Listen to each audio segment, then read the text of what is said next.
집집마다 87약 익혀 질병을 예방하자. 지금 20강 가장 끝날 때마다 계속 내 되풀이한 내용입니다. 이게. 자, 종합이에요. 자, 우리에게 가장 무서운 건 편견입니다. 우리 인간은 똑똑한 맛에서 합니다. 자기가 똑똑해. 자기가 알고 있는 범위에서 그만 생각을 하고 사고를 합니다. 특히 나이가 들어갈수록, 특히 자기한테 권력이 있을수록 자기만 똑똑한 줄 알아요. 그래서 금음체질은 정책을 하면은 폭군이 된다고 그랬어요. 왜? 성질도 잘 내지. 어쨌든 간에 편견이 이게 문제입니다. 편견. 아, 팔체질? 아, 이거 침 같지도 않은데 그거 해가지고 뭐 나서 알려지지 않았을 뿐이지 그만큼 임상이 누적이 돼가지고 지금까지 살아왔잖아요. 자, 그래서 이 순간에 우리는 가장 무서운 건 뭐냐? 편견이다. 편견을 버리자 이거예요. 자, 순수한 입장에서 한번 생각해 봅시다. 이제 세 개로 통합니다. 팔체질학이. 사상체질의 근본을 두고 발전이 됐는데요. 이재만 선생님은 110년 전에 유언 비슷하게 남겼어요. 100년 뒤에는 나의 의학을 이해하는 사람이 많을 것이다. 그런데 바로 선구자가 나타납니다. 이분 1921년도에 탁 혜성같이 곤돈 박사님이 나타나십니다. 그래가지고 이렇게 연구에 연구를 거듭해가지고 갖은 핍박과 소름과 그걸 당한 가운데 연구를 했어요. 그래 확립을 시켜가지고 완성을 했습니다.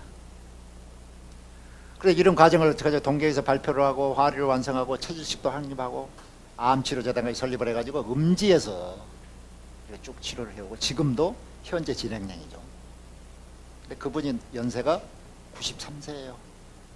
자, 이제 일단 그분 건강한 가운데 계속 그 마무리를 짓기를 다시 한번 이제 우리 전부 다 기원하면서 생각을 해봐야 되겠습니다.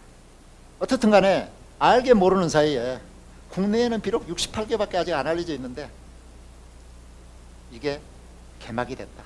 팔체질 한의원 시대에 개막이 됐습니다. 미국, 캐나다, 뉴질랜드, 동남아시아, 뭐 싱가포르, 태국. 그런데 지금 팔체질을 내세워가지고 한방병원이 새끼를 쳐가고 있어요. 특별히 팔체질 전문 한의사를 뽑습니다. 부원장을 모신다고 광고도 내고요. 제가 그렇게 알고 있어요. 자, 그만큼 아는 사람 알아요. 그 다음에 시대가 이제 왔어요. 그런데요, 하나의 가장 맹점이 있습니다. 팔체질과 음식치료의 응용인데요. 이게 지금 가장 장점이에요. 음식으로 하면은 못 고칠 게 있다 없다. 못 고칠 게 없어요. 다 있어요. 다 고쳐요. 음식으로. 심지어는 음식, 기호식품, 차, 음료수, 과일 같은 것을 치료가 얼마든지 가능하다고 한의사들이 고백을 해요.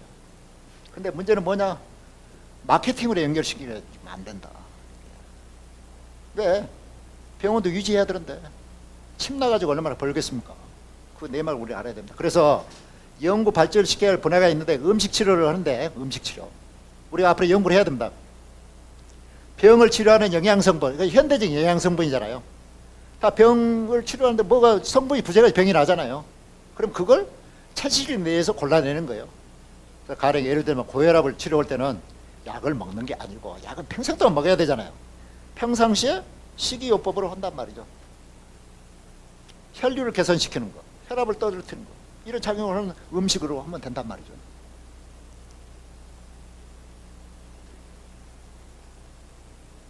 근데 제가 중국에 가서 중기 체질학을 지금 공부하고 있는데요. 중국은요, 우리하고 딴판이더란 말입니다. 지금 한국에는 알레르기가 별로 안 했는데 중국도 최고 한 40년, 우리가 권도원 박사님 지금 한 60년 되나요? 60년 다 돼가는데 여기는 40년 정도 이분이 왕이라는 북경 중의학대 교수입니다. 저보다 10살 많으니까 나이가 좀 그렇습니다. 아직도 젊은 편이죠. 근데 이분이 동양의 그러니까 모든 그 의학에 나오는 체질이라는 걸 다 찾아봤어요. 황정에 나오는 내경에 나오는 음양오행의 그 뭐 음양 합평지부터 해가지고 쭉 나오고 25태 쭉 하여튼 체질이다 뭐다는 건 전부 다 검색을 했어요. 단어를. 그래서 거기서 다 뽑아낸 거예요. 병증도 다 뽑아내고 모든 걸 해가지고 현대적인 거 이제 과학적인 기법이 들어간 거죠. 물론 유전자 분석도 들어가고 여러 가지 통계요법 뭐 이런 과학적인 요법이 들어가가지고 연구를 했습니다. 그래서 쭉 보니까 한 20년에 걸쳐서 여러 가지 체질이 나와요. 아, 업종이다, 열종이다, 막 여러 가지 나옵니다. 거기도. 그런데 이 왕기 선생이 개발한 게 이게 국가 표준이 됐어요. 확립이 됐어요, 이제. 그래서요, 2009년도에 중화중의학 학회에서는 뭐 했냐, 왕기의 체질구분법 표준을 채택을 했습니다. 그래가지고 이제 국가적으로 이제 달라졌어요. 중국 인사부에서는 뭐냐, 국가위생 복무규범에 삽입을 해요. 그래 중위 신체검사 받을 때 첫째 항목으로 체질을 식별하게 만듭니다. 어떤 체질? 구종체질로. 물론 우리도 뭐 사상체질을 지금 이런 식으로 추진하고 있습니다. 2010년도에는 국가중의학관리부에서요, 전국적으로 침미병센터를 설립을 했습니다. 국가의 허락을 얻어가지고 지원을 받아서 침미병센터, 미병을 치료한다, 건강 예방이잖아요. 여기에서 침미병 수단으로 구종체질학을 보급하는 거예요. 이러한 규정을 잘 지키느냐 안 지키느냐, 기관 단체별로 심사를 해가지고 우수 그걸 선별을 해낼 때 하나의 기준 항목으로 들어갑니다. 심사 표준을 활용을 해요. 그러니까 어느 정도 조직적으로 이제 다 국가적으로 하겠죠. 그래서 중의구종 체질학을 예방의학으로서 세계적으로 보호받고 있다. 그 다음에 세계 표준화에 박차를 가고 있어요. 자, 이런 것도 우리가 생각을 해보면 앞으로 우리는 어떻게 나가야 될 것인가? 사상체질과 팔체질학의 융합 발전을 빨리 추구를 해서 빨리 나가야 됩니다. 그게 국민들의 건강을 획기적으로 향상시키는 데 좋을 뿐더러 여러 가지 방면이 좋습니다. 세가 정책에도 좋고요. 자, 그래서 제가 생각하는 방향에서 국가는 뭐냐, 미래의 국가 의료비 부담 절감 차원. 앞으로 뭐 50조 정도 2030년이 되면 부족하다는데, 그럼 의료비 부담을 경감해야 될까? 그럼 국민의 건강을 전체적으로 올려야 되는데, 그러면은 먼저 뭐부터 해요?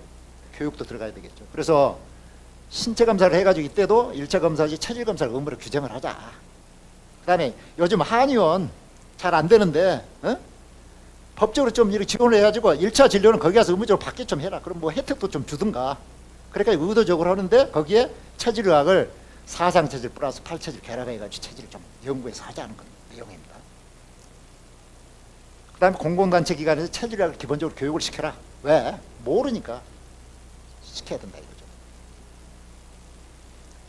여담입니다만은 앞으로 이제 이게 잘 전파가 된다면 여러분들은 모두 다 저처럼 강의해야 돼요. 가는 데마다 줄 서가지고 이제 강의 다녀야 돼. 직장이면 직장 다니. 왜냐하면 전체 인력이 부족하니까 해야 됩니다. 자, 그 다음에 학계는요, 사상 팔체질 융합을 해가지고 세계 표준화를 해야 되겠죠. 보니까 사상은 한약이잖아요. 그만큼 발전돼 있잖아요. 팔체질은 진법이에요. 그럼 그걸 결합을 시켜가지고 원래 뿌리가 같으니까, 자, 그게 이론적으로 좀 조정이 되면 어떻습니까? 물론 권도원 박사님 반대하시겠죠. 살아생전에. 왜? 화리론도 내세우고 이게 철학이 틀리니까. 그러나 실질적으로 임상적인 측면에서는 충분히 팔체질법을 살려가지고 뭐 해야 된다. 체질 양생 분야, 특히 음식, 약선, 운동 이쪽에 연구를 확대해야 되지 않느냐. 중국은 이게 무척 강합니다. 특히 약선. 우리도 체질을, 중국의 체질학에서 신화점이 있어요. 병증을 위주로 해가지고 체질을 판별했거든요. 그 다음에 중국의 체질학은 뭐예요? 원래 부모로부터 물려받는데 그게 결정적인데, 후천적인 환경에 의해서 나이가 들수록 남녀별로 서로 틀리게 체질이 변해간다. 바로 그게 병증이에요. 그래 나누는 걸 가장 병이 없는 상태를 평화질이라고 그러세요. 평화질을 하고, 그 다음에 기어질, 양어질, 음어질, 수별질, 담습질, 그 다음에 기울질, 특품질, 이렇게 해서 9개가 딱 나오는 거예요. 병증이에요. 전부 다. 병증별로 한약재가 기본 지금까지 처방이 있잖아요. 그거 다 뽑아낸 거예요. 다 임상해가지고 중국도 한 40년 동안 연구를 했어요. 그걸 우리 활용해서 쓸 수 있다 겁니다. 일단 우리가 치료를 할 때는 무슨 측면이 있습니까? 급한 병은 꺼줘야 되잖아요. 그러면은 원래 체질에 그거는 어긋나지만은 일시적으로는 약을 쓸 수 있어요. 일시적으로 약을 써야지 어느 정도 자기가 가지고 있는 그 본연의 그 적절한 불균형, 그걸 유지할 수 있으니까. 그렇게 해놓고 근본적으로 장부를 보강하는 방법으로 나가면 되지 않느냐. 그런 측면에서 음식, 약선, 운동요법, 특히 특히 뭐 기공체조 어렵습니다. 뭐 취자공 이런 거 많이 발달이 돼 있어요. 태극권 체질마다 틀려요. 병증마다 틀린다는 말이에요. 우리 고려가 이걸 무한대로 발전해 나갈 수 있습니다. 그 다음에 체질의학 한의사들이 세계로 진출할 수도 좀 해줘야 되지 않겠느냐. 객관적 입장에서 볼 때 지금은 전국에 한의원이 2만 개가 있는데 1년에 1000명씩 쏟아져 나온단 말입니다. 국내에서 그걸 소화하기는 힘들어요. 이제 그럼 어떻게 해야 되느냐. 바꿔야 된다 이거죠. 바꾸기는 힘들어요. 갑자기. 그럼 뭐예요? 국가적으로 뭔가 해가지고 밀어줘야 되지 않느냐. 우리 일반 국민들도 이해를 하고 따뜻한 시선으로 그분들을 박수를 쳐줘서 해외로 많이 진출할 수 있게 해줘야 된다 이거죠. 자, 그리고 이렇게 하려면은 빨리 권도원 박사님을 양지로 끌어내야 됩니다. 그 다음에 모든 거 사상체질학계 뭐 불화라든가 이런 거 있으면은 다 용서하실 겁니다. 다. 그래서 살아생전에 정말 권도원 선생님이라는 권도원 박사라는 그 천재를 우리가 최대한 활용해 가지고 뭔가 좀 획기적으로 발전을 시켜서 체질의학이 세계적으로 표준으로 확정되는데 우리가 기여를 해야 되지 않느냐. 그래서 우리는 아무쪼록 이럴 때 시간이 좀 걸립니다. 일단 당장 의료비를 절감하고 가정경제를 그런 차원에서도 우리들 자신의 영차 의료 해법을 해야 된다 이거죠. 거기에는 바로 미병의 개념이 있죠. 자, 자연치유의 그 원리하고 똑같은데 가족건강관리는 현대의의 관점은 뭐예요? 양분이에요. 건강이라고 환자 두 개로 딱 나눠요. 병이 딱 나면 환자예요.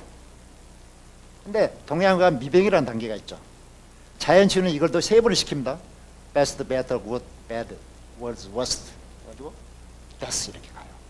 그럼 우리는 뭐냐? 미병 단계에 일단 더 알아야 되고 최상의 방책은 뭐예요? 베스트 컨디션을 유지하는 거예요. 그렇다면 이건 뭐냐?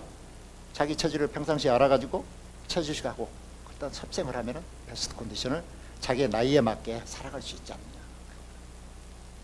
그래서 체질 양생을 팔체질의 원리에 따라서 해줘. 서로 이해하고 배려할 수 있잖아요. 이거 원리를 알면. 그 가정에서도 부부간의 문제점이 줄어들 수 있습니다. 자녀간에도 충돌되는 게 좀 해피가 될 수 있어요. 이런 면이 있습니다. 아무튼 특히 가정요법 차원에서 그 미병 예방하는 수준, 건강 증진하는 차원에서 간단한 것들은 이러한 칼라테빙이나 레이저로 이렇게 할 수 있습니다. 유급한 병들은 반드시 팔체질 전문 한의원에 들어가서 침도 맞고 처방도 받고 이래야 돼요. 약물 처방. 그러나 근본적으로 가장 좋은 건 뭐다? 병이 나기 전에, 심각한 병이 나기 전에 가정에서부터 지키자. 그겁니다. 그래서 평균 수명이 길어져 가는데 건강 수명을 연장시키자 이거예요. 그래서 아무쪼록 집집마다 팔체질의학을 익혀가지고 질병을 예방하고 더욱더 행복하고 건강한 가정생활이 할 수 있는데 우리 팔체질의학을 좀 활용을 해야 되겠습니다. 장시간 동안 20분간에 걸쳐서 우리가 오늘 팔체질의학의 그 수준을 한번 생각해 봤습니다.